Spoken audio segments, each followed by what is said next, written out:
자, 능률 6과에서 10과 설명할게요. 저번처럼 단어책을 옆에 펴놓고 내가 페이지도 언급할 거니까 단어책이랑 같이 보면서 필기를 하면 돼요.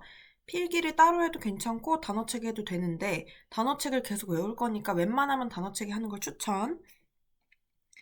내려가 보면 요번엔 내가 좀 중요 단어들을 미리 써놨거든. 시간 절약을 위해서. 첫 번째 6과 45페이지 첫 번째 단어 보면요. operate라고 되어 있죠. 요 단어를 보통 우리가 작동하다로고만 알고 있거든. 일단 기본적으로 1번 뜻은 작동하다예요. 근데 두 번째는 수술하다라는 뜻도 있어. 그래서 operate 동사의 지금 명사 형태가 operation이라고 되어 있죠. 이 단어에는 작동이란 뜻과 수술이라는 뜻이 같이 있어요. 그러니까 만약에 의사랑 병원 관련된 지문이 나왔는데 오퍼레이트가 나왔다. 그럴 땐 수술하다로 해석할 수 있어야 된다. 요거. 그 다음에 밑에 있는 blame이랑 단어 있죠. 이거 비난하다라는 단어로 되게 쉬운 단어잖아. 근데 쓰임을 잘 봐야 돼요. blame은 뒤에 전치사 for가 주로 오는 애야. 근데 내가 단어 시험에 blame A for B 이렇게 내면은 너네가 A를 B를 위해 비난하다 이렇게 해석하거든. 그럼 완전 틀렸고요. A를 비난하는 건 맞아요. 근데 B라는 이유로 비난하는 거야. 이유로 비난하다. 요렇게 이해를 하고 있어야 된다. 그래서 지금 4D에 나오는 B가 뭐였던 거야? 이유였구나. 요 생각을 해줘야 된다. 오케이? 그래서 blame은 딱 나왔을 때 for라는 전치사를 찾는 습관을 가지자. 요걸 기억해줘야 되고요. 다음 장 넘기면 47페이지에 current라는 되게 쉬운 단어 있죠. 우리 요 단어 기본적으로 형용사로 알고 있을 거고 현재의 이렇게 알고 있을 거야. 근데 요 단어는 명사의 흐름이라는 뜻도 있어요. 그러면 이 흐름이란 뜻을 아는 게 왜 중요하냐? 보통 어떤 식으로 쓰이냐? 만약에 ocean current야? 그럼 바다의 흐름이죠. 그걸 뭐라 그래 우리가? 해류라고 그러죠. 그러니까 지금 이 쓰임을 약간 확대해서 써볼게요. ocean current가 붙을 수도 있고요. 또는 electric 혹은 electronic current 이렇게 나올 수도 있어. 그러면은 electric current면은 전자기류 요런 뜻이 되겠죠. 그러니까 전기 흐름, 전자의 흐름, 그래서 전류라고 해석을 해줄 수 있어야 된다. 이런 식으로 응용이 될 수 있기 때문에 current의 흐름이라는 뜻이 있다는 걸 알고 있어야 돼. 그 다음에 currency를 잘못 알고 있는 친구들이 있는데 요 단어는 명사고요. 화폐라는 뜻으로 쓰입니다. 근데 우리 화폐는 유통되는 거잖아. 그래서 유통까지도 확장할 수 있어야 돼. 근데 잘 생각해보면 흐름이라는 단어에서 나온 뜻 같지 않니? 원래 돈은 돌고 돌잖아. 거기서 파생되었다라고 생각하면 돼요. 그 다음에 바로 밑에 general이라는 단어가 있는데 얘도 형용사는 우리 쉬운 단어 어려운 단어야. 쉬운 단어죠. 일반적인 보편적인 이런 뜻이잖아. 근데 IZE가 붙었을 때는 동사가 되고요. 보통 우리 IZE는요.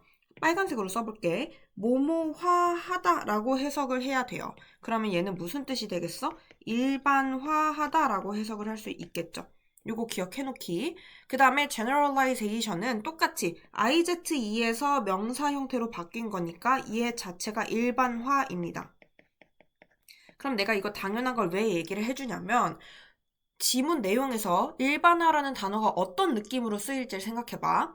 우리가 보통 일반화를 언제 쓰냐면 부정적인 얘기를 할 때 써요.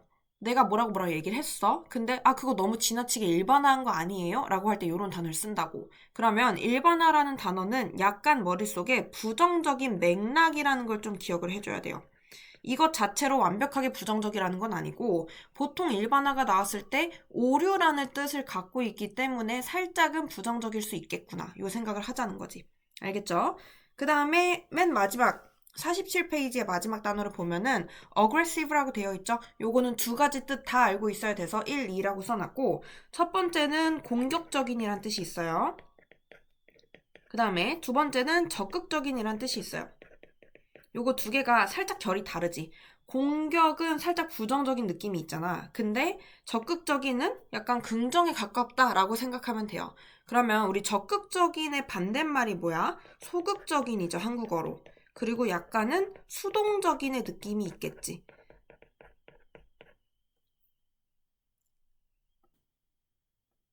그러면 얘네 자체를 뜻하는 영어 단어가 passive 같은 단어가 쓰일 수 있어요. 그러면은 aggressive랑 passive랑 살짝 반대말일 수 있겠구나 라고 생각하면 되겠죠. 그래서 긍부정의 뜻을 다 알고 있어야 되고 다음 장을 넘기면 48페이지에 identical이라는 단어가 있어. 내가 이렇게 형광펜 친 identify는요. 전체적으로 봐봐. 육과 전체에서 제일 중요한 단어가 identify예요. 그러니까 내가 형광펜 친 단어를 못 외웠다. 그럼 정말 큰일 났다. 이 생각하면 돼요. 일단 identify 1, 2, 3이라 되어 있고 첫 번째 뜻은요. 식별하다 라는 뜻이에요. 우리 식별하는 게 뭐야? 구분한다는 뜻이죠. 그 다음에 두 번째는 확인하다 라는 뜻이 있어요. 근데 너네가 identify에 확인하다가 신원을 확인하다 라고 외워본 적이 있을 거야. 근데 잘 생각해보면은 식별하다랑 확인하다랑 결국에 같은 결의 단어거든? 왜냐면 너네가 지금 미성년자인데 편의점에 가서 술을 산다고 쳐봐. 말이 안 되잖아. 그러면은 보통 민증을 달라고 그러죠. 근데 그 민증을 받는 이유가 뭐야? 너가 누군지를 확인하려고 하고 그 민증에 나와 있는 사람과 너를 식별하려고 하는 거잖아. 그러니까 사실 확인하다와 식별하다는요, 신원이라는 관점에서 손바닥 뒤집듯이 똑같은 얘기야. 그래서 확인하다, 식별하다는 결국에 같은 결의 단어다라고 생각을 하고 외워주면 좀 더 편합니다. 알겠죠? 그 다음에 세 번째가 조금 중요한 뜻인데 얘는 빨간색으로 쓸게요. 동일시하다라는 뜻이야. 그러면 완전히 뜬금없는 단어고요. 동일시를 하려면 최소한 대상이 몇 개 이상 있어야 돼? 2개 이상 있어야 되죠. 누구랑 누구를 동일시 하다니까. 그래서 보통 전치사가 들어옵니다. 전치사는 특히 with 같은 친구들이 많이 와요. 그래서 예를 들어서 identify with가 같이 왔다 하면은 A와 B를 동일시하다라는 뜻이 되겠죠. 오케이? 그 다음에 이 동일시하다에서 나온 형용사가 identical이에요. 그래서 이 단어 뜻이 뭔 거야? 동일한인 거야. 그러면 평소에 identify에서 확인하다만 알고 있었던 친구들은 identical이 잘 외워지질 않아요. 근데 사실 본래 동사 세 번째 뜻에 동일시하다가 있었으니까 여기서 파생됐구나 하고 외워주면 훨씬 더 편하다. 요 얘기입니다. 그 다음에 밑에 있는 단어 identification은요. 명사고요. 확인이란 뜻인데 여기서의 확인은 신원을 확인하다 할 때의 신원 확인이에요. 그래서 요거 한번 알아두시고 오른쪽에 있는 명사는 얘는 따로 외워줘야 되는데 정체성이라는 뜻이죠. 이 단어는 약간 의역을 해서 생겨난 단어라 생각하면 돼.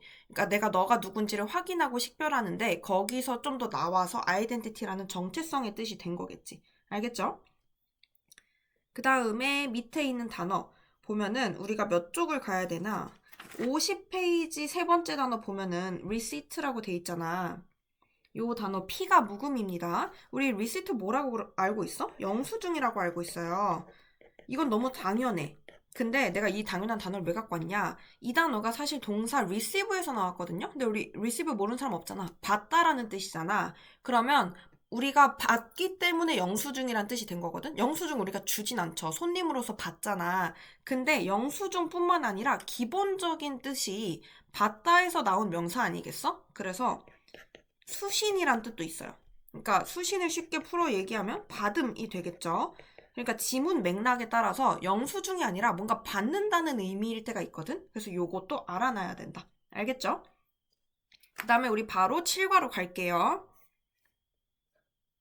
7과 52페이지 두 번째 단어 보면은 에스닉이라고 되어 있거든. 근데 요 단어는 지금 내가 이렇게 표에 그려놓은 네 가지 단어랑 구분을 해줘야 돼요. 일단 내가 품사부터 알려줄게. 여기 있는 에스닉은 형용사로 알고 계시면 되고요. 요 단어에서 나온 ethnicity가 명사예요. 그 다음에 오른쪽 애들은 다른 결의 단어야. ethic스랑 ethical이거든? 위에 게 명사고요. 아래 게 형용사예요. 요렇게 파생됐다고 생각하면 돼. 그러면 지금 품사가 서로 크로스죠. 그래서 약간 헷갈릴 수 있다. 그리고 이 둘의 차이점은 뭔 거야? 가장 큰 차이가 뭐냐면 n의 차이예요. 그러니까 발음 자체가 ethnic이냐, ethic이냐 요거 차이인데 우리 옷을 좀 사본 친구들은 에스닉이라는 단어를 좀 많이 들어봤을 수 있거든? 이게 여기서 나온 단어인데요. 패션 쪽이라 내가 뭐라고 설명해야 될지 모르겠는데, 뭐라 하지? 스웨이드가 들어가고, 막 뭔가 치렁치렁한 느낌의 에스닉 패션이 있어. 궁금하면 한번 쳐봐. 그래서 패션의 일부분으로 에스닉한 풍을 우리가 얘기를 할 수 있거든요. 그 단어가 사실 요 에스닉이란 단어에서 나온 거야. 많이 콩글리시화 됐다고 생각하면 되는데, 일단 이 단어는 기본적으로 민족의라는 뜻이에요. 민족의뿐만 아니라 인종의라는 뜻도 같이 있어. 그래서 여기 이 단어고 이 단어에서 파생된 명사가 ethnicity다. 그럼 무슨 뜻이겠어? 민족성. 뭐 인종성이라는 단어는 없으니까 민족성 이렇게 알고 계시면 되는데 보통 우리가 ethnicity랑 살짝 대비되면서 비슷한 개념이 뭐냐면 이렇게 표시해 볼게요. race라는 개념입니다. 우리가 뭐야? 인종이잖아. 그래서 이 두 단어는 약간 짝꿍처럼 같이 나와. 예를 들어서 race and ethnicity 이렇게 나올 수도 있고 혹은 어떤 지문에 따라 race의 뜻은 이거고 반대로 ethnicity의 뜻은 이거다 하면서 개념 설명을 하는 지문이 있을 수 있죠. 실제로 내 얘기를 살짝 해주자면 대학생 때 내가 인류학 강의를 들은 적이 있어요. 인류학이 뭘 배우는 건지 사실 너네 입장에서 감이 잘 안 오잖아. 근데 인류학의 어떤 챕터 중에 하나가 제목이 Race and Ethnicity였어. 나는 이 둘의 개념의 차이 혹은 이 둘 중의 개념 중에 뭐가 더 정확한 개념인지 이런 걸 배웠었거든. 그래서 너네가 알 거는 그 각각의 개념이 아니라요. 요 두 단어의 결이 굉장히 유사하구나 라고 생각하면 된다는 거지. 알겠죠? 근데 우리가 지금 왼쪽 계열을 배웠잖아. 사실은 오른쪽 계열의 단어들이 훨씬 더 많이 나와요. 왜냐면 우리 ethic스는 학문이에요. 왜냐면 S로 끝나는 애들은 학문이거든. 예를 들어서 우리 물리학을 영어로 뭐라 그래? physics라고 하죠. 요런 거 물리 또 되면서 물리학 요런 뜻이죠. 그래서 요 ICS로 끝나는 애들은 학문의 뜻이 있기 때문에 ethic스는 윤리 또는 윤리학 이 뜻이에요. 윤리학을 너네가 이해하기 쉽게 바꾸면 도덕이 되겠죠? 요 생각 한번 해주고 그럼 ethical이라는 단어는 형용사니까 무슨 뜻이겠어? 윤리적인이란 뜻도 될 거고요. 도덕적인이란 뜻도 될 수 있겠죠. 그러면 빈도수로 따졌을 때는 ethical이 가장 많이 나와. 근데 봐봐. 많이 나온다는 뜻은 사실 너네가 많이 노출돼서 쉽다는 뜻이거든. 그러니까 이 단어 원래 알고 있었어야 되고요. 학문은 당연히 알고 있어야 되고 새로 외워줄 단어가 ethnic이랑 ethnicity 요 단어다. 그래서 요 네 가지를 구분해서 외워주세요. 내가 지금 이 네 단어 설명하는데 시간을 꽤 투자했잖아. 그러니까 너네도 시간을 투자해서 외워달라. 오케이? 그다음 내려가서 생각보다 많은 친구들이 모르고 있는 단어가 있어. 몇 페이지냐면, 왜 이렇게 못 찾겠지?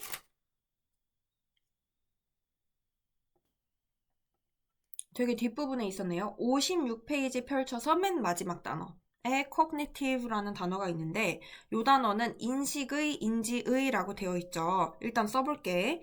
인지의라는 단어고 얘의 명사형이 cognition이라는 인지, 인식 이런 뜻이에요. 근데 영어 지문에서 인지랑 관련된 단어가 굉장히 많거든? 생각해보면 realize라는 동사도 뭔가를 깨닫게 되다, 실현하다, 인지하다 이런 뜻이잖아. 같은 결의 단어라고 생각하면 돼요. 근데 수능에서 정말 좋아하는 단어가 인지거든? 그 대표적인 예시가 요 cognitive cognition이랑 perceive의 친구들이에요. perceive도 인지하다라는 뜻이었고요. perceptive가 인지의라는 형용사였고요. perception이 인지라는 명사였어. 그러니까 얘네가 지금 보면은 어떻게 같은 거야? cognition이랑 perception 같고요. cognitive랑 perceptive랑 같고요. 이렇게 같은 단어라고 생각하면 돼요. 사실 인지한다는 게 뭔가를 깨닫고 인식하는 거니까 지각하다라고도 쓸 수 있거든. 그러니까 인지, 지각, 실현, 깨달음 다 같은 결의 단어다. 알겠죠? 그 다음에 내려와서 57페이지 맨 밑에 단어 보면은 agency랑 agent 내가 이렇게 써놨는데 요 단어 각각 뭐라고 써져 있냐. 일단 검정색으로 써볼게요. agency는요. 대리점이라고 되어 있고 agent는 대리인이라고 되어 있어. 그리고 이 두 단어가 사실 어려운 단어는 아니고 많이 노출되는 단어여서 많이 대리점, 대리인으로 외워봤을 거야. 근데 이걸 이렇게 외우면 보통 문제를 풀 때 해석이 이상하게 돼요. 그러니까 분명 그런 경험이 있을 거거든? 얘네는 어떻게 외워야 되냐면 agent는요, 주체라고 외워줘야 돼요. 다른 말로 행위자라고 생각을 해줘야 돼요. 그러니까 결국에 약간 I의 느낌인 거야. 그러니까 지문의 화자라는 건 아니야. 그치만 어떤 행위자가 이 실험에서 뭔가를 합니다. 이런 식으로 많이 쓰이거든.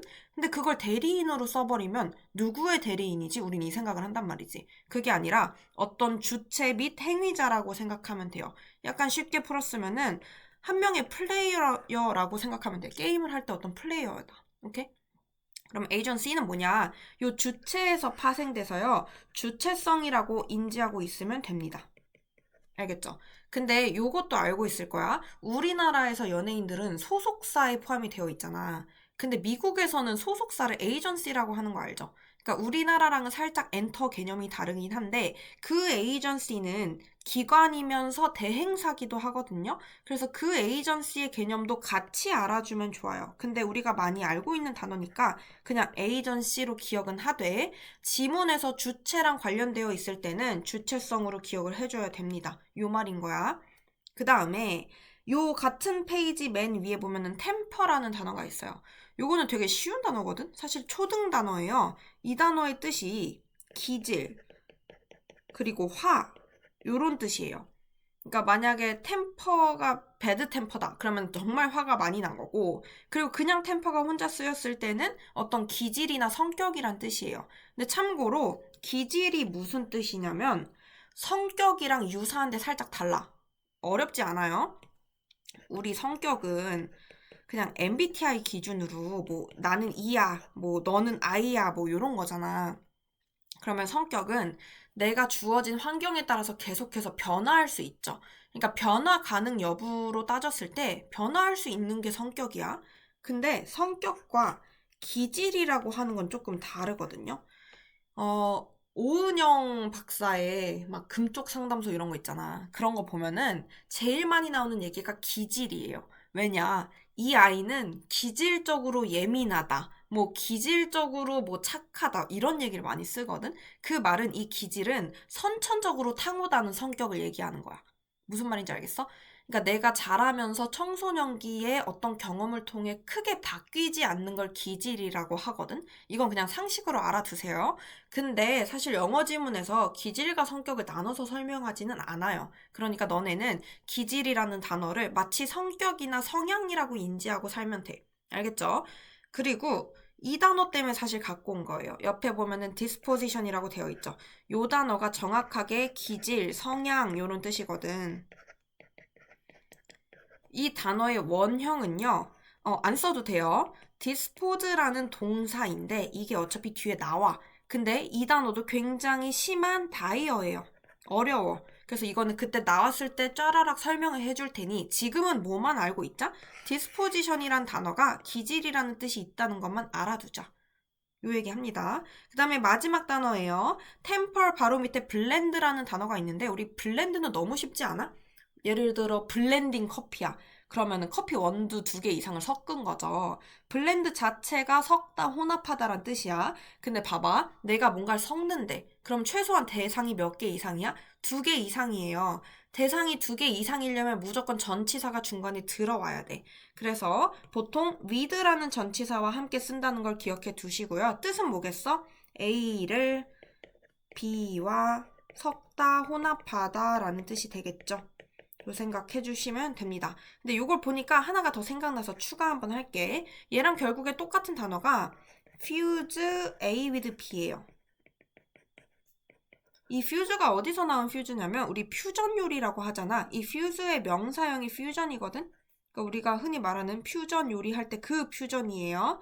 그러면 fuse라는 단어 자체가 융합하다라는 뜻이야. 그럼 얘는 무슨 뜻이겠어?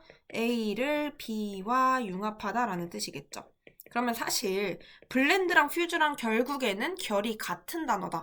이 2개를 굳이 구분해서 외울 필요는 없어요. 이거를 깊이 있게 들어가면은 얘는 그냥 섞지 않고 그러니까 그냥 섞기만 하고 혼합하는 거고 퓨즈는 섞은 다음에 융합까지 한다의 차이가 있지만 이걸 그렇게 밀도 있게 구분하진 않아, 수능 범위에서. 이해됐죠? 그래서 요 정도 2개가 비슷한 단어다라고만 알고 계시고 우리는 바로 8과로 넘어갈게요. 8과 59쪽의 맨 마지막 단어를 보면요. 캐릭터가 되어 있어. 캐릭터는 봐봐, 그냥 우리 캐릭터 이렇게 어릴 때부터 알고 지내잖아. 그리고 너무 많이 일상생활에서 쓰는 단어죠. 근데 너네가 이 캐릭터랑 캐릭터리스틱을 굳이 구분하지 않고 살거든? 다시 말해서 구분하고 외워본 적이 별로 없을걸? 그냥 비슷하게 왔다 갔다 하면서 외웠을 텐데 우리는 살짝 구분을 해봅시다. 첫 번째 캐릭터는요. 인물은 알고 있어야 돼. 우리 영화 속 캐릭터, 애니메이션 속 캐릭터 이렇게 쓰죠. 인물이란 뜻이 있고 두 번째는 성격이라는 뜻이 있어요. 그 인물의 성격 이렇게 할 때. 그 다음에 세 번째는 특징이라는 뜻도 있어. 근데 이 캐릭터는 인물과 성격으로 외워주시고요. characteristic이라는 단어의 특징, 특성이 있어요. 요거를 기억을 해주시면 돼요. 그러니까 내가 얘긴 했어. 이 단어에 특징이란 뜻이 있긴 해요. 이건 문맥을 보고 해석해주면 돼. 근데 캐릭터를 외울 때는 인물 성격으로 외우시고 캐릭터리스틱이 특징이다 이렇게 외우는 게 훨씬 더 수능 범위에서 도움이 됩니다. 알겠죠? 그 다음에 다음 장 60페이지 두 번째 단어 보면은 economic이라는 엄청 쉬운 단어가 있죠. 근데 이 단어는 뜻이 뭐냐? 너무 알지 않아? 경제의 요 뜻이에요. 근데 내가 오른쪽에 economical이라는 단어가 나와 있지. 사실 이거 형용사죠. 근데 AL로 끝났으니까 얘도 당연히 형용사죠. 얘는 무슨 뜻이냐면 경제적인이야. 그러면 두 개 똑같은 거 아닌가요? 사실 똑같긴 하지. 뭐뭐의, 뭐뭐하는, 뭐뭐인 다 형용사를 만드는 한국어의 전미사 같은 건데 잘 보면은 경제의 요 단어는요. 경제와 관련됐다는 뜻이야. 이거 내가 작게 써볼게요. 경제와 관련된이란 뜻의 경제의야. 여기까지 납득되죠? 근데 오른쪽의 경제적인은요. 알뜰하고 절약한다는 뜻의 경제적이냐. 이렇게 말하면 이해되니? 한국어에서 우리가 이 상품이 3만 원이야. 그러면 3만 원이면 굉장히 경제적이군요. 이렇게 말할 수 있지. 그 말은 무슨 뜻이야? 3만 원이면 꽤나 싸다. 약간 가성비가 괜찮다. 이런 뜻이죠. 그러니까 여기서 말하는 이코노미컬은 뭔가 알뜰하고 절약하는 이미지의 경제적인이에요. 한국어의 단어 자체가 경제의, 경제적인이 살짝 달라. 그래서 헷갈릴 수 있는데 이 뜻 자체를 살짝 구분을 해달라. 그것 때문에 내가 갖고 온 거예요. 알겠죠? 그 다음에 같은 페이지 밑에 단어 보면 기어라는 단어가 있어. 우리 명사 이거 기어 맞아요. 우리가 알고 있는 그 톱니바퀴 같은 기어. 근데 이 기어가 약간 더 확장이 되면은 장치라는 뜻도 돼요. 근데 여기까지는 달달 외우지 말고 그냥 머릿속에 당연히 그럴 수 있겠다 하고 넘어가면 돼. 근데 내가 지금 얘기하려고 하는 거는 동사예요. 우리 톱니바퀴를 생각해봐. 톱니바퀴의 역할이 뭐야? 이렇게 아다리가 탁탁탁탁 맞아가지고 돌아가는 이미지잖아. 그래서 동사 뜻에 적응시키다 라는 뜻이 있어요. 그래서 지금 예문을 하나 볼게요. 두 개의 예문이 있는데 그 밑에 예문 있죠.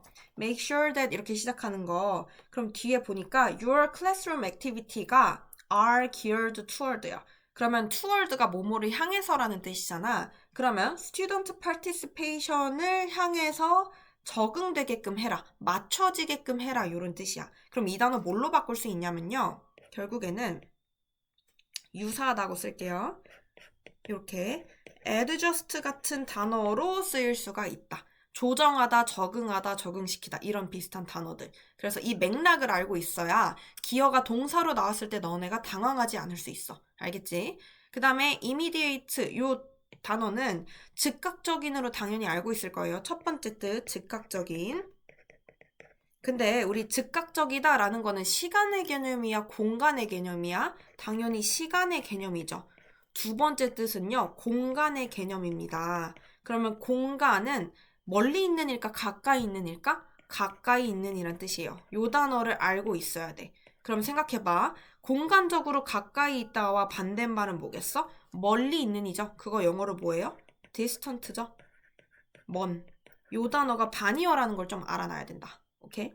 그 다음에 밑에 있는 보드라는 단어가 있어요. 이거 그냥 우리가 아는 보드 있지. 칠판 보드. 그 뜻 있어요. 보드. 이거를 다른 말로 판이라고 하죠. 그 다음에 두 번째는 알아야 되는 게 하나 있는데 위원회라는 단어를 알아야 돼요. 근데 내가 위원회라고 안 쓰고 뭐라고 쓸 거냐? 이사회라고 쓸게요. 이사회. 요걸 알아야 되는 게 이사회로 쓰일 땐 언제냐? 지금 두 번째 예문 뒷부분 보면요. Board of Directors 이렇게 나와 있거든? 그럼 너네가 이걸 봤을 때 아니 이게 도대체 무슨 말이야 하고 모르는 단어라고 생각하고 되게 당황하거든? 이거 통으로 이사회라는 뜻이에요. 그리고 board는 그 멤버들 한 명 한 명을 뜻할 때가 좀 있어. 그래서 Board of Directors 자체를 이사회라고 인지를 하고 있어야 보드 혼자 나왔을 때 이사회라고 해석할 수 있거든. 이렇게 기억해주면 좋고요. 그 다음에 밑에 보면은 내가 a board라고 써놨죠. 여기 바로 앞에 A가 추가되어 있고, 근데 오른쪽을 먼저 설명하고 다시 돌아올게. 왼쪽과 오른쪽의 차이는 뭐예요? 보어드냐 브로드냐죠. 사실 이걸 쓰는 게 부끄러운 수준이야. 이거 초딩 때 떼야 되는 거 아니야? 그쵸? 그냥 보드냐 브로드냐 요 차이인데 생각보다 단어 시험 넣었을 때 너네가 헷갈려서 잘못 쓸 때가 있거든. 얘는 브로드고요. 얘도 브로든이고요. 얘도 브로드예요. 보이죠?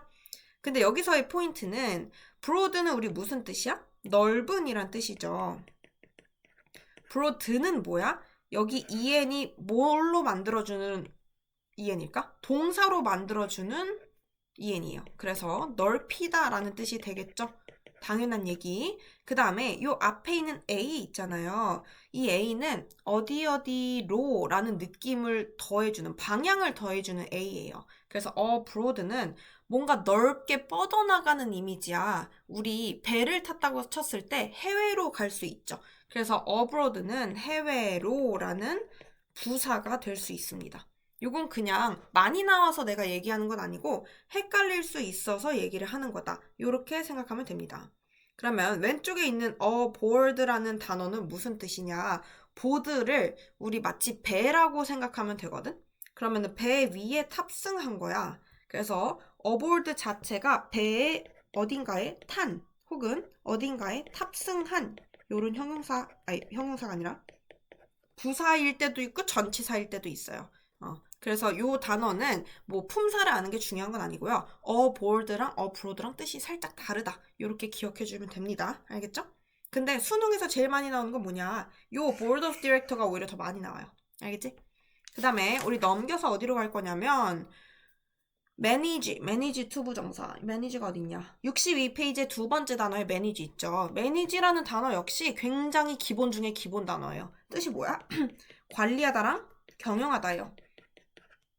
요거는 사실 두 개가 당연한 건데 생각보다 둘 중에 하나를 모르는 친구들이 있어서 요 단어도 두 가지 다 외워주세요. 근데 내가 갖고 온 이유는 오른쪽에 있는 manage 투부정사이기 때문에 요게 좀 특이하기 때문이야. 요 단어는요.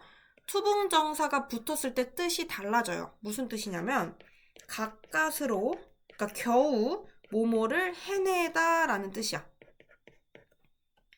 다행히도 두 번째 예문에 manage 투부정사가 되어 있어. 보이죠? I managed to submit my report on time.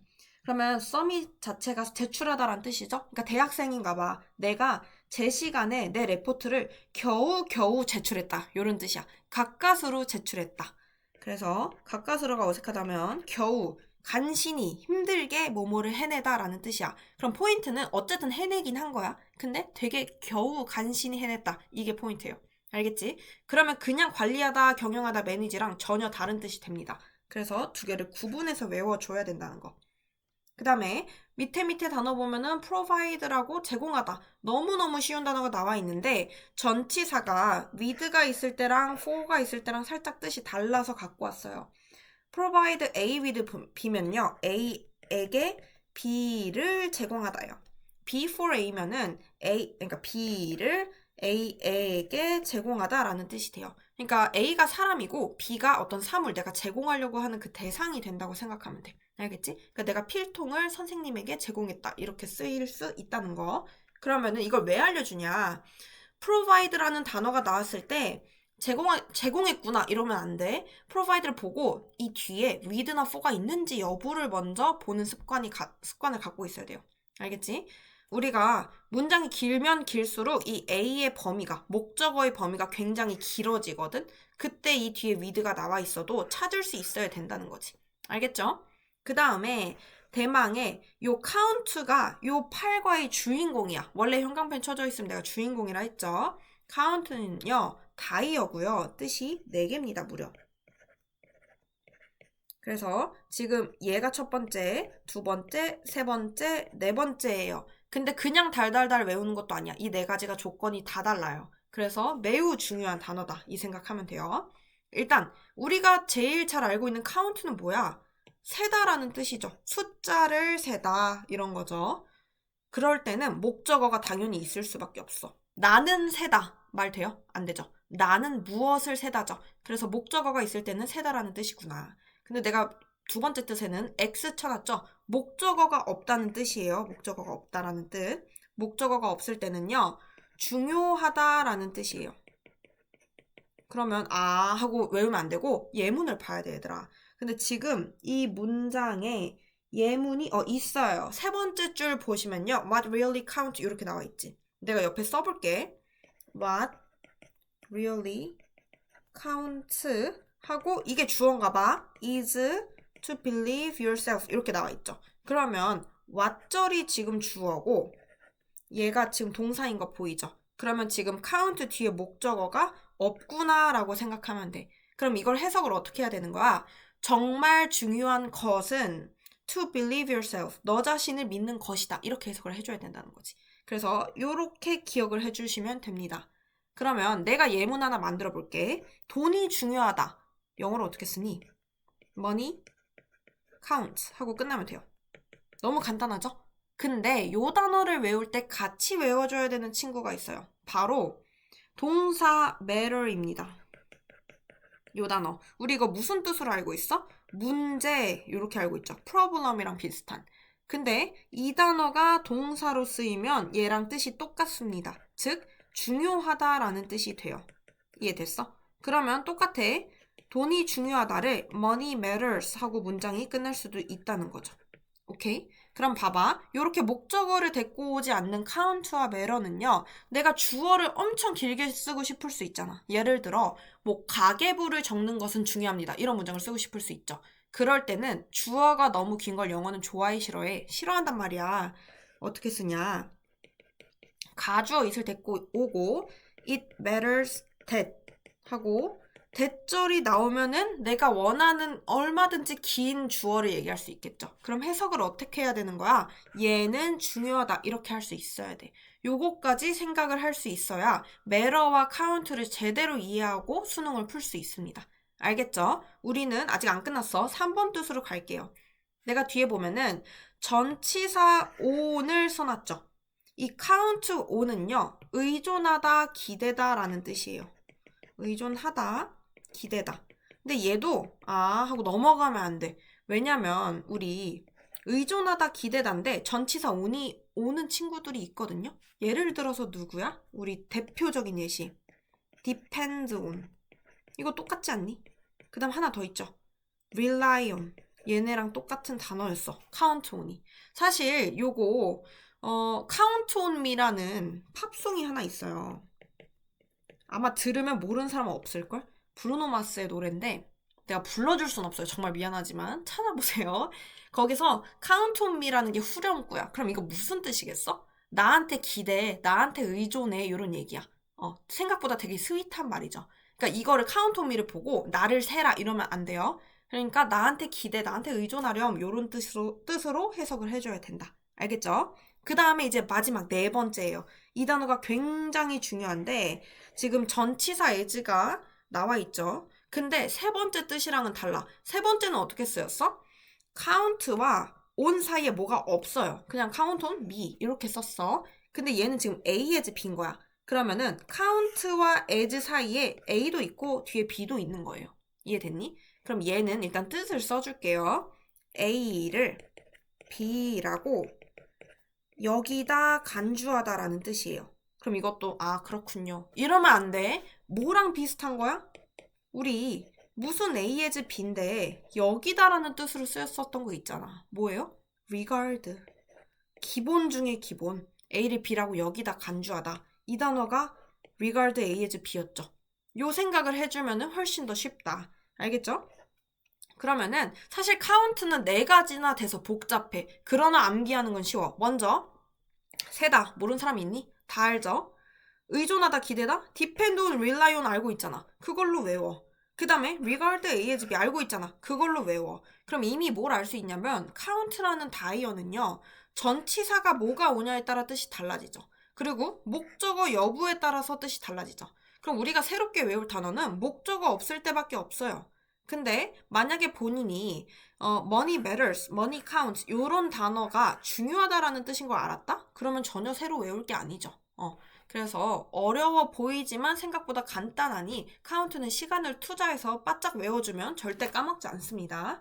그리고 8과의 마지막 단어 보면 64페이지 두 번째 단어예요. 너무너무 쉬운 단어죠. 우리 센텐스 무슨 뜻이야? 문장이잖아. 그럼 이걸 왜 갖고 왔습니까?